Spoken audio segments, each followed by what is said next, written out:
Hi guys, pupunta tayo ngayong halamanan. Ayan o, dito ang daan guys o, sa gubat.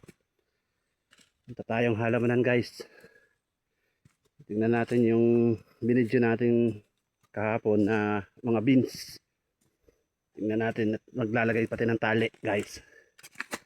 Ano guys, yan ang daan o.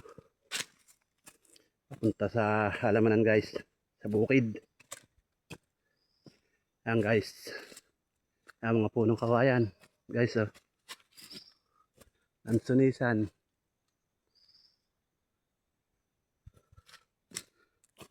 Ayan, may sapa rin guys dyan o, sapa. Ayan o, may tubig din sa sapa.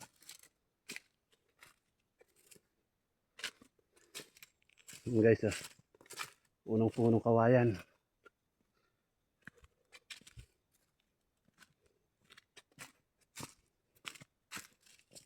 Ayan guys o, may sapa rin dito.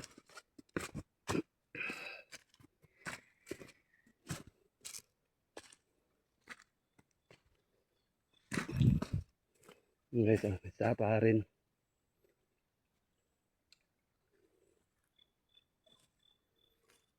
Punta rin guys o.